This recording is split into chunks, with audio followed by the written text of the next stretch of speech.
ഒരിക്കലും അവസാനിക്കാത്ത സ്നേഹം അങ്ങനെയൊന്നും നമുക്കിടയിൽ എക്സിസ്റ്റ് ചെയ്യുന്നില്ല. എല്ലാ സ്നേഹത്തിനും ഒരു അവസാനമുണ്ട്, അത് നമുക്കും അറിയാം.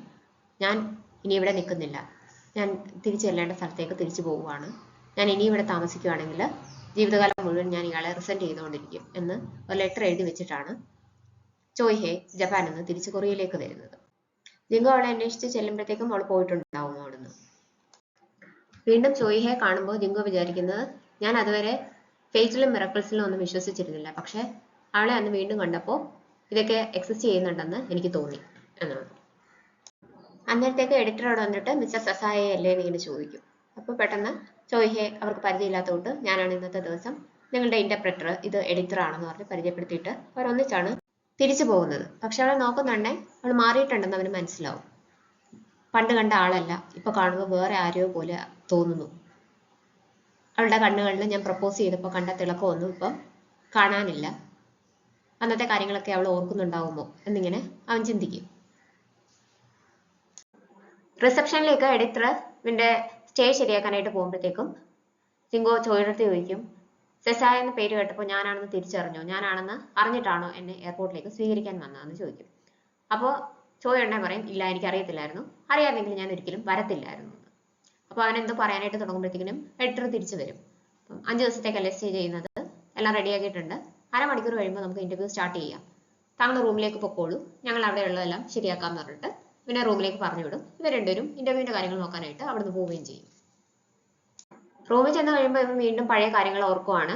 അവര് ഡേറ്റ് ചെയ്യാൻ തുടങ്ങി കുറച്ച് കഴിയുമ്പോൾ തന്നെ രണ്ടുപേരും ഒരുമിച്ച് താമസിക്കാനായിട്ട് തുടങ്ങിയിട്ടുണ്ടാവും. നല്ല ഹാപ്പി ആയിട്ടാണ് ഇവരുടെ ദിവസങ്ങൾ പൊക്കോണ്ടിരുന്നത്. അങ്ങനെ ഒരു ദിവസം ജിങ്കു അച്ഛനെ പരിചയപ്പെടാനായിട്ട് വിളിച്ചുകൊണ്ട് പോകും.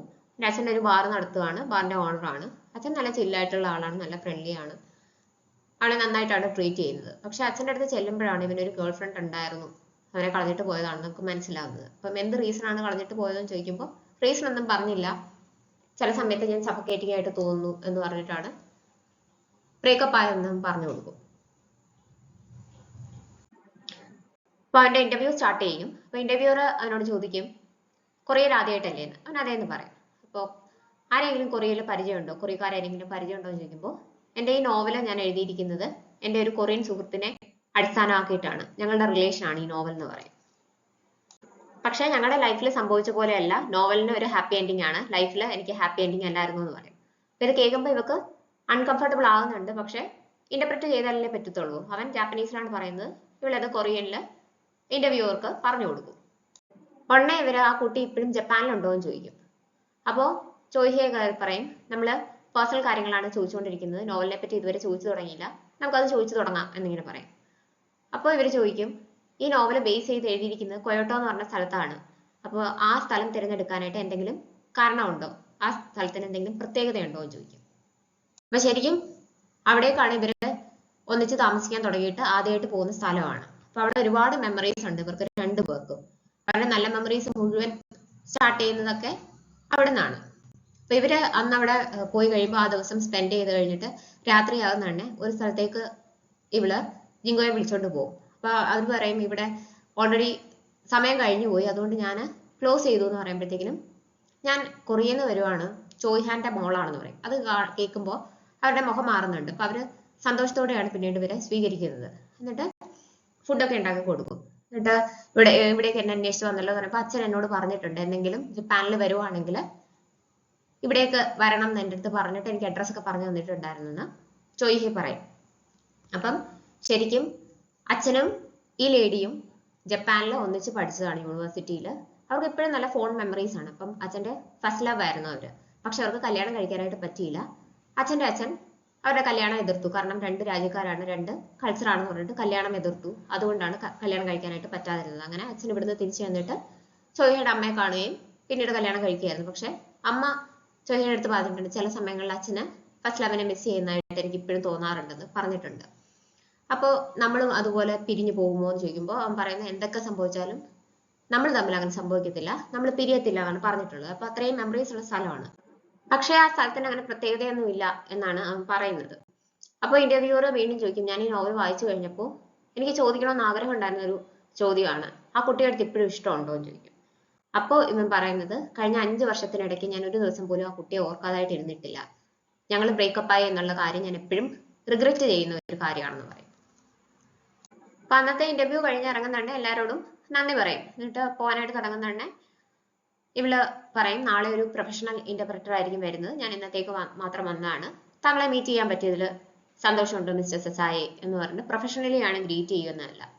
അപ്പോൾ അവനിങ്ങനെ ലിഫ്റ്റിൽ കയറി പോകാൻ നേരത്ത് ഇവളെ ഇങ്ങനെ നോക്കുന്നുണ്ട്. പക്ഷെ ഇവളാണെങ്കിൽ അങ്ങോട്ടേക്ക് നോക്കാതെയാണ് തിരിഞ്ഞു പോകുന്നത്. അവിടുന്ന് തിരിച്ച് റൂമിലേക്ക് പോകുമ്പോൾ അവർ ബ്രേക്കപ്പ് ആയ ദിവസത്തെക്കുറിച്ച് ജിങ്കു ആലോചിക്കും. അതുവരെ കണ്ടിട്ടില്ലാത്ത ഒരു എക്സ്പ്രഷനോടുകൂടി അത്രയും ദേഷ്യത്തോടുകൂടി എന്നോട് ചോദിക്കുക അന്ന് ദേഷ്യപ്പെട്ടു, എന്നിട്ട് ബ്രേക്കപ്പ് ആവാമെന്ന് പറയുകയായിരുന്നു. അന്ന് ഞാൻ നിന്നോട് എന്തെങ്കിലും പറഞ്ഞിരുന്നെങ്കിൽ, നിന്നെ തടഞ്ഞിരുന്നെങ്കിൽ എനിക്ക് നിന്നെ നഷ്ടപ്പെടാതിരിക്കുമായിരുന്നു എന്നാണ് അവൻ ആലോചിക്കുന്നത്. ചോയ് ഇങ്ങനെ വീട്ടിലേക്ക് പോകാനായിട്ട് കാറിൽ കയറി ഇരിക്കുമ്പോഴാണ് മിഞ്ചിന്റെ ഫോൺ വരുന്നത്. അപ്പം ഇന്ന് ഞാൻ നേരത്തെ ഇറങ്ങാം, നാളെ നിനക്ക് പ്രത്യേകിച്ച് പരിപാടിയൊന്നും ഇല്ലല്ലോ, നമുക്ക് ഒന്നിച്ച് പുറത്തേക്ക് പോയാലോ എന്ന് ചോദിക്കുമ്പോൾ ശരിയെന്ന് പറഞ്ഞിട്ട് ഇങ്ങനെ മിഞ്ചിന്റെ അടുത്ത് സംസാരിച്ചുകൊണ്ട് കാർ ഡ്രൈവ് ചെയ്ത് ഫ്രണ്ടിലേക്ക് വരുമ്പോഴാണ് ജിങ്കു പഴയ കാര്യങ്ങളൊക്കെ ആലോചിച്ചിട്ട് ഓടി വന്നിട്ട് ഇവളുടെ കാറിന്റെ ഫ്രണ്ടിൽ എടുത്ത് കാണുന്നത്. ഇവളിത് പ്രതീക്ഷിക്കുന്നില്ല. പെട്ടെന്ന് ഒരാൾ കാറിന്റെ ഫ്രണ്ടിലേക്ക് എടുത്ത് കാണുമ്പോൾ പെട്ടെന്ന് ബ്രേക്ക് പിടിക്കും. എന്നിട്ട് നോക്കുമ്പോഴാണ് ജിങ്കു ആണെന്ന് മനസ്സിലാവുന്നത്. അപ്പൊ അവിടെ എന്തോ സംഭവിച്ചെന്ന് മിഞ്ചിന് മനസ്സിലാവും. എന്ത് പറ്റി നീ ഓക്കെ ആണോ എന്ന് ഇങ്ങനെ ചോദിച്ചുകൊണ്ടേയിരിക്കും. അപ്പം ഞാൻ ഓക്കെ ആണോ, ഒന്നും പറ്റിയിട്ടില്ല, ഞാൻ തിരിച്ചു വിളിക്കാന്ന് പറഞ്ഞിട്ട് അവള് ഫോൺ കട്ട് ചെയ്യും. ജിങ്കോ നേരെ ഓടി വന്ന് ഇവളുടെ കാറിനകത്ത് കയറിയിരിക്കും. ഇവളൊന്നും മിണ്ടാതെ ഡ്രൈവ് ചെയ്ത് പോകും. ഇപ്പൊ രണ്ടുപേരും ഒന്നും സംസാരിക്കുന്നില്ല. കുറെ ദൂരം പോയി കഴിയുമ്പോൾ ഇവൾ ഒരിടത്തോട് നിർത്തിയിട്ട് ചോദിക്കും എന്താണെന്നും സംസാരിക്കാത്തത്, എന്തെങ്കിലും പറയാനുണ്ടെങ്കിൽ പെട്ടെന്ന് പറയണം എന്ന് പറയും. എന്നിട്ട് അന്നേരം മിണ്ടായിരിക്കുന്നുണ്ടെങ്കിൽ ഇവള് പറയും എനിക്കിനി നമ്മൾ എന്തെങ്കിലും കാണുവാണെങ്കിൽ ചോദിക്കാനായിട്ടൊരു കാര്യം ഉണ്ടായിരുന്നു, പക്ഷെ ഇത്രയും വർഷം കഴിഞ്ഞു പോയി, അത് എന്താണെന്ന് പോലും ഞാൻ മറന്നുപോയി എന്നിങ്ങനെ പറയും. അപ്പൊ അവൻ പറയും എനിക്ക് എവിടെ നിന്ന് തുടങ്ങണം എന്ന് അറിയത്തില്ല, എനിക്ക് ഒരുപാട് കാര്യങ്ങൾ പറയാനുണ്ട്, എന്തെങ്കിലും മിസ്അണ്ടർസ്റ്റാൻഡിങ് ഉണ്ടെങ്കിൽ അത് എനിക്ക് പറഞ്ഞു തീർക്കണം എന്നുണ്ട്, ഇത്രയും വർഷങ്ങൾ കഴിഞ്ഞു പോയത് കൊണ്ടാണ് നമുക്കിടയിൽ ഇത്ര ഒരു ഡിസ്റ്റൻസ് ഫീൽ ചെയ്യുന്നതെന്ന് എനിക്കറിയാം.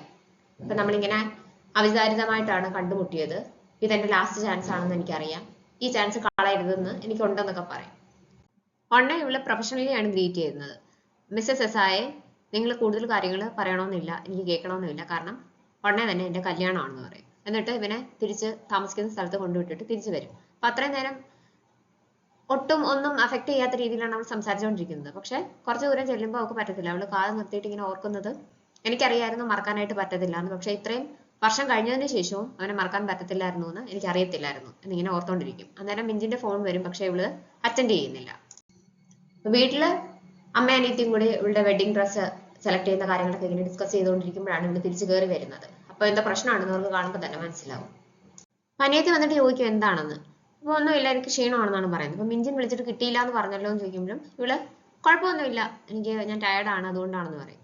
അപ്പൊ ഉടനെ അനിയത്തി ഒരു ബുക്ക് കൊടുത്തിട്ട് പറയും ഇത് അച്ഛൻ പറഞ്ഞിട്ട് ഞാൻ വായിച്ചതാണ്, നല്ല നോവലാണ്, ഇത് വായിച്ചപ്പോൾ എനിക്ക് അറിയാവുന്ന ഒരാളെ പോലെ എനിക്ക് തോന്നി, ചിലപ്പോൾ എന്റെ തോന്നലാവാം എന്ന് പറഞ്ഞിട്ട് കൊടുത്തിട്ട് പോകും. വായിച്ചു നോക്കണം എന്ന് പറഞ്ഞിട്ടാണ് പോകുന്നത്.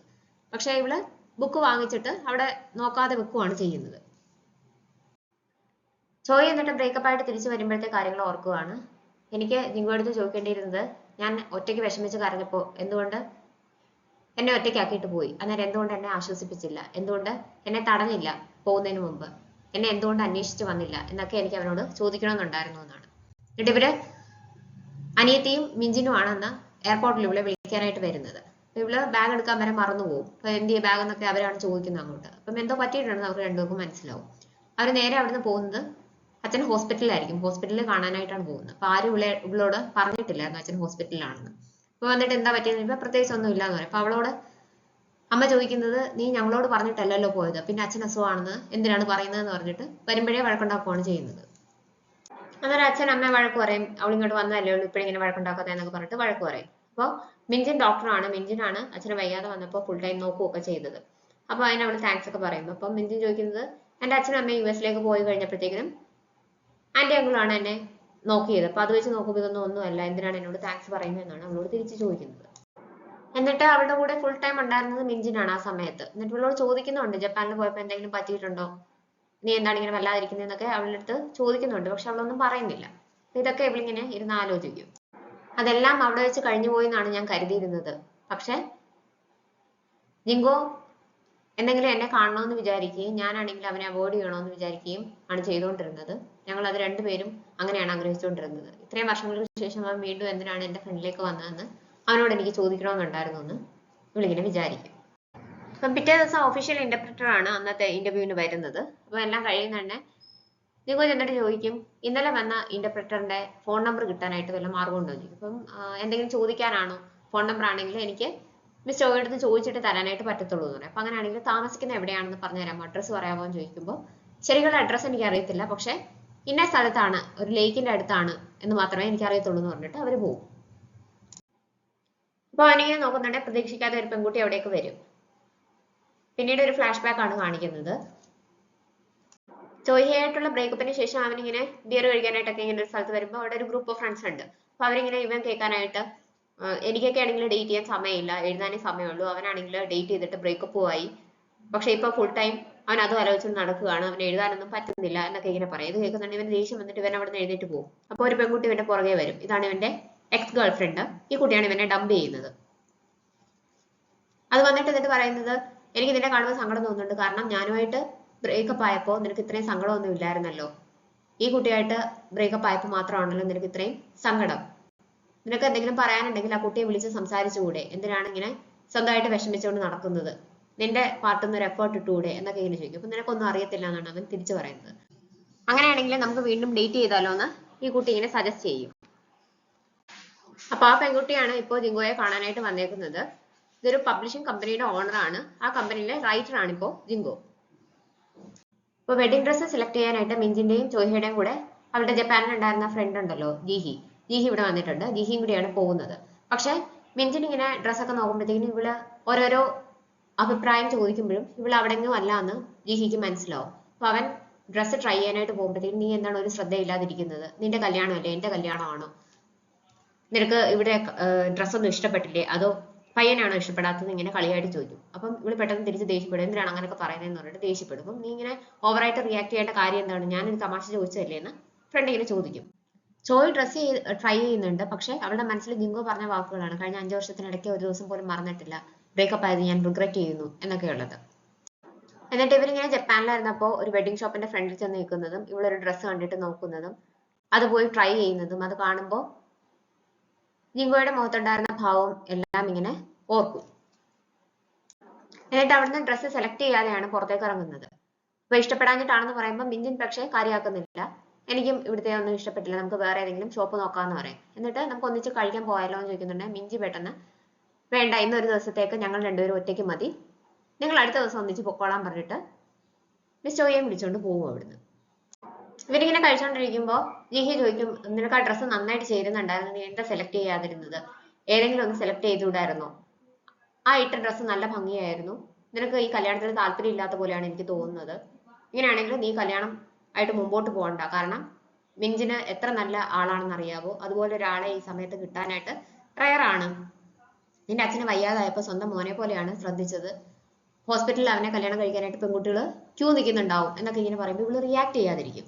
ഇത് കാണുമ്പോൾ ജിഹി ചോദിക്കും, ശരിക്കും എന്തെങ്കിലും പ്രശ്നമുണ്ടോ, എന്താ നീ മിണ്ടാത്തേന്ന് ചോദിക്കുന്നുണ്ടെ ജിങ്കോ കൊറിയയിലേക്ക് വന്നിട്ടുണ്ടെന്ന് ജിഹി എടുത്ത് പറയും.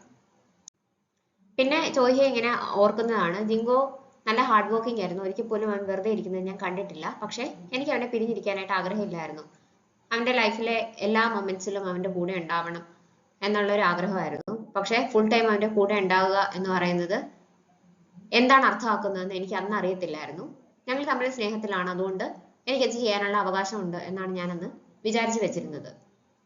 അങ്ങനെ ദിവസങ്ങളൊക്കെ പോയി കഴിയുമ്പോൾ ജിൻഹി ഇതിന്റെ ഇടയ്ക്ക് കൊറിയയിലേക്ക് തിരിച്ചു വരാനായിട്ട് തീരുമാനിക്കും. അങ്ങനെ വരുമ്പോൾ ഇനിയിപ്പോ ചോയ്ഹയ്ക്ക് അവിടെ അറിയാവുന്നത് ജിങ്കോ മാത്രമേ ഉള്ളൂ. ജിങ്കോ ആണെങ്കിലും ഒരുപാട് പാർട്ട് ടൈം ജോബ്സ് ചെയ്യുന്നുണ്ട്, അതുകൊണ്ട് തന്നെ സമയത്ത് വീട്ടിലെത്താനും ഒന്നും പറ്റാറില്ല, രാത്രി ഒരുപാട് താമസിച്ചൊക്കെയാണ് വരുന്നത്. പല ദിവസങ്ങളിലും മിസ് ചോയ് ഇവനെ ഇങ്ങനെ നോക്കിയിരുന്ന് ഉറങ്ങിപ്പോവാറുണ്ട്. അതുകൊണ്ട് തന്നെ അവൾ എഫേർട്ട് ഇട്ടിട്ടാണ് പല ദിവസങ്ങളിലും ഒന്നിച്ച് തിരിച്ച് വീട്ടിലേക്ക് വരികയും ഫുഡ് കഴിക്കാനൊക്കെ സമയം കണ്ടെത്തുകയും ചെയ്യുന്നത്. അപ്പം പല സമയത്തും ഈ ജോലി ചെയ്യുന്ന സ്ഥലത്ത് അവരൊന്നിച്ച് ഫുഡൊക്കെ കഴിക്കാൻ പോകുമ്പോൾ ഇവനും അവരുടെ കൂടെ ചേരേണ്ടതായിട്ട് വരുന്നുണ്ട്. അങ്ങനെ അവള് ജോഗിങ്ങിനൊക്കെ പോകാനായിട്ട് തുടങ്ങും. അങ്ങനെ ഒരു ദിവസം രാത്രി ജോഗിങ്ങിന് പോകുമ്പോൾ കുറെ ആൾക്കാർ ഫോളോ ചെയ്ത് വരും. അപ്പൊ ഇവള് പേടിച്ചിട്ട് ഓടുമ്പോൾ വീഴുകയൊക്കെ ചെയ്യുന്നുണ്ട്. അങ്ങനെ അവിടെ നിന്ന് ഓടി ഒരു പോലീസ് സബ് സ്റ്റേഷനിലേക്ക് കയറിയിട്ട് അവിടുത്തെ ആളോട് കാര്യം പറയും. ഇപ്പൊ ചോയ് ഇങ്ങനെ പേടിച്ചിരിക്കുകയായതുകൊണ്ട് അയാള് ജിങ്കോയെ വിളിക്കാനായിട്ട് ശ്രമിക്കുന്നുണ്ട്, പക്ഷെ ഒരുപാട് സമയം നോക്കിയിട്ടും കോൾ കണക്ട് ആവുന്നില്ല, അവൻ എടുക്കുന്നില്ല. അപ്പം ഫ്രണ്ടിനെ റീച്ച് ചെയ്യാനായിട്ട് പറ്റുന്നില്ല എന്ന് ഇവളോട് പറയും. ഇവള് പറയും, സാരമില്ല, ഞാൻ പൊക്കോളാന്ന് പറയും. അപ്പം ഒറ്റയ്ക്ക് പോകാൻ പേടിയുണ്ടോ, ഓക്കെ ആണോ, ഞാൻ കൂടെ വരണോ എന്നൊക്കെ ഇയാൾ ചോദിക്കുന്നുണ്ട്. അപ്പൊ കുഴപ്പമില്ല, എനിക്ക് പോകാൻ പറ്റും എന്ന് പറഞ്ഞിട്ട് ഇവൾ അവിടെ നിന്ന് ഇറങ്ങും. അപ്പൊ ഇവകൾ ഇങ്ങനെ രക്ഷപ്പെടാനായിട്ട് ഓടുമ്പോഴത്തേക്കും വീഴുന്നുണ്ട്. അങ്ങനെ കാലിന് പരിക്ക് പറ്റും. ഹോസ്പിറ്റലിൽ പോയി കാണിക്കുമ്പോൾ പ്ലാസ്റ്റർ ഇടണം, പക്ഷെ കൂടെ ഗാർഡിയൻ ഉണ്ടെങ്കിൽ തിരിച്ചു പോകാനായിട്ട് പറ്റത്തുള്ളൂ എന്ന് പറയും. അപ്പൊ ഇങ്ങനെ വീണ്ടും ഇവനെ വിളിക്കാനായിട്ട് ശ്രമിക്കുന്നുണ്ട്. ആ ദിവസം പിന്നെ ഒരുപാട് കസ്റ്റമേഴ്സ് ഉണ്ട് അവിടെ, അതുകൊണ്ട് തന്നെ കോള് വരുമ്പോൾ നോക്കിയിട്ട് അറ്റൻഡ് ചെയ്യാനായിട്ട് പറ്റുന്നില്ല. അങ്ങനെ വേറെ ആരും ഹെൽപ്പിനില്ലാതെ നിവൃത്തിയില്ലാതെ അവസാനം ജിങ്കോയുടെ അച്ഛനെയാണ് വിളിച്ചു വരുത്തുന്നത്. അച്ഛനാണ് വന്നിട്ട് ഹോസ്പിറ്റൽ ബില്ലെല്ലാം അടച്ച് അവളെ തിരിച്ച് വീട്ടിലേക്ക് പോകാനായിട്ട് ഹെൽപ്പ് ചെയ്യുന്നത്. അവനന്ന് തിരിച്ചു വരുന്നുണ്ടേ ഫോൺ കളഞ്ഞു പോയോ എന്നാണ് ഇവൾ ആദ്യം ചോദിക്കുന്നത്. അപ്പൊ ഇല്ല, എനിക്ക് ഒരുപാട് കസ്റ്റമേഴ്സ് ഉണ്ടായിരുന്നു എന്ന് പറയും. അപ്പം കസ്റ്റമേഴ്സും പാർട്ട് ടൈം ജോബ്സും ഒക്കെയാണോ ഇയാൾക്ക് പ്രാധാന്യമുള്ളത്, എനിക്ക് അത്ര പോലും പ്രാധാന്യം ഇല്ലേ എന്ന് ചോദിക്കുന്നുണ്ട്. എന്തിനാണ് ഇങ്ങനെ സംസാരിക്കുന്നതെന്ന് ചോദിക്കുവാൻ. എന്നിട്ട് എന്തിങ്ങനെ സംഭവിച്ചാലും സോറി എന്ന് പറയും. അണ്ണ അവള് പറയും അങ്ങനെയാണെങ്കിൽ ശരി, എല്ലാ പാർട്ട് ടൈം ജോബ്സും വേണ്ടാന്ന് വെക്കണമെന്ന് പറയും. അണ്ണ അവൻ ചോദിക്കും അതെങ്ങനെ ശരിയാവും, ഞാനൊരു എഴുത്തുകാരനാകാൻ ആഗ്രഹിക്കുന്ന ആളാണ്. അപ്പൊ അങ്ങനെയുള്ള ഒരാൾക്ക് ഇതൊക്കെ ലൈഫ് ലെസൺസ് ആണ്. തന്നെയല്ല, എനിക്ക് യൂണിവേഴ്സിറ്റി അറ്റൻഡ് ചെയ്യണമെങ്കിൽ ഫീസ് കൊടുക്കണമെങ്കിൽ എനിക്ക് പാർട്ട് ടൈം ജോബ്സ് ഒക്കെ ഉണ്ടെങ്കിലേ പറ്റത്തുള്ളൂ. അപ്പൊ അങ്ങനെ പറയാൻ പാടുണ്ടോ എന്ന് ചോദിക്കും.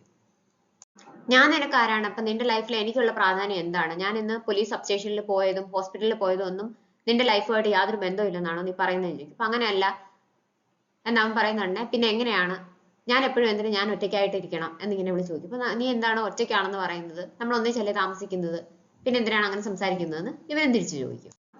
നമ്മൾ സന്തോഷമായിട്ട് ഇരിക്കാനാണ് ഞാൻ ഇത്രയും ഹാർഡായിട്ട് ശ്രമിക്കുന്നതെന്ന് പറയുമ്പോൾ അവള് പറയുന്നത് എന്താണ് ഇത്രയും ബെസ്റ്റ് ആയിട്ട് ശ്രമിക്കുന്നതെന്ന് എനിക്ക് മനസ്സിലാകുന്നില്ല, ഇവിടെ എനിക്ക് വേറെ ആരുമില്ല, ഞാൻ ഒറ്റയ്ക്കാണെന്ന് തോന്നുന്നുണ്ട് എന്നിങ്ങനെ പറയും. ജിങ്കു അന്നേരം ഒന്നും പറയാതെ ഇവളെ ആശ്വസിപ്പിക്കും. അപ്പൊ അവള് വിചാരിക്കുന്നത് നമ്മൾ ഒറ്റയ്ക്കാകുമ്പോൾ ആങ്ഷ്യസ് ആവും, അങ്ങനെ ആയിരിക്കുമ്പോൾ നമ്മുടെ സ്നേഹം വീക്ക് ആവും, അങ്ങനെ നമ്മുടെ റിലേഷൻ അൺസ്റ്റേബിൾ ആവും. പിന്നെ കാണിക്കുന്ന ഇപ്പോഴത്തെ കാര്യമാണ്. ഇവളും ജീഹിയും കൂടെ തിരിച്ച് വീട്ടിലേക്ക് വരുവാണ്. അപ്പം നമുക്ക് നീ അവനോട് പറഞ്ഞല്ലോ നിന്റെ കല്യാണമാണെന്ന് പറഞ്ഞല്ലോ എന്ന് ചോദിക്കുമ്പോൾ പറഞ്ഞു. അപ്പൊ ഇനി നിങ്ങൾ കാണത്തില്ലല്ലോ എന്ന് ചോദിക്കുമ്പോൾ ആ ഇന്റർപ്രറ്റർ വന്നില്ലെങ്കിൽ മാത്രമേ ഇനി കാണേണ്ട കാര്യമുള്ളൂ, ഇല്ലാന്നുണ്ടെങ്കിൽ പോകുന്നതിന് മുമ്പ് എവിടെയെങ്കിലും വെച്ചിട്ട് വഴിയിൽ വെച്ച് കണ്ടാലേ ഉള്ളൂ, ഇല്ലെങ്കിൽ ഞങ്ങൾക്ക് തമ്മിൽ മീറ്റ് ചെയ്യേണ്ട യാതൊരു കാര്യമില്ല എന്ന് പറയും. അങ്ങനെ ഇവർ അവിടുന്ന് വീണ്ടും കുറച്ച് ബിയർ കഴിക്കാന്ന് പറഞ്ഞ് ചെല്ലുന്നുണ്ട്. അവിടെ മിഞ്ചിന് ഇരിക്കുന്നതാണ്. ഇവരെ രണ്ടുപേരും കൂടി അവിടെ ഇരുത്തിയിട്ട് ജീഹി തിരിച്ച് വീട്ടിൽ പോകും. ഇവരെന്നിട്ട് സംസാരിക്കുമ്പോൾ മിഞ്ചിൻ പറയുന്നുണ്ട് ജപ്പാനിൽ പോയപ്പോ എനിക്ക് ഇയാളെ ഒരുപാട് മിസ് ചെയ്തു, അതുകൊണ്ട് തന്നെ തിരിച്ചു വന്നപ്പോ ഇനിയും ഫ്രണ്ടായിട്ട് ഇരുന്നാൽ പോരാന്ന് ഞാൻ തീരുമാനിച്ചു, അങ്ങനെയാണ് ഞാൻ ധൈര്യം സംഭരിച്ച് പറയാനായിട്ട് തീരുമാനിച്ചതെന്നൊക്കെ ഇങ്ങനെ പറയും. എന്നിട്ട് ഒരാളുടെ സ്നേഹം എപ്പോഴും ഒരുപോലെ ഇരിക്കത്തില്ല, അത് ചേഞ്ച് ചെയ്യും, അത് എപ്പോൾ വേണമെങ്കിലും ചേഞ്ച് ചെയ്യാം എന്ന് ഇങ്ങനെ പറയുന്നുണ്ട്. കാരണം ഇവർക്ക് എന്തോ പ്രശ്നം ഉണ്ടെന്ന് ഇവന് മനസ്സിലാവും. ചോയെ തിരിച്ച് വീട്ടിലും കൊണ്ടുവിട്ടിട്ടാണ് ഇവൻ പോകുന്നത്.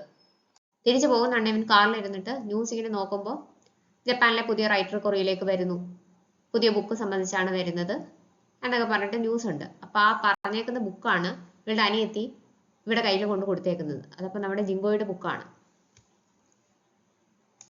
പബ്ലിഷിംഗ് കമ്പനിയുടെ ഓണറുടെ പേര് കൊബോയിഷി ഖന്ന എന്നാണ്. അപ്പൊ നമുക്ക് മിസ് ഖന്ന എന്ന് വിളിക്കാം. ഇവർ രണ്ടും കൂടെ ഫുഡ് കഴിക്കാനായിട്ട് വന്നേക്കാണ്. അപ്പൊ ഇവൻ എന്തോ ആലോചനയിലാണെന്ന് ആ കുട്ടിക്ക് മനസ്സിലാവും. അപ്പൊ എന്താണ് ഇത്ര ആലോചിക്കാന്ന് ചോദിക്കുമ്പോൾ അവനൊന്നും പറയത്തില്ല.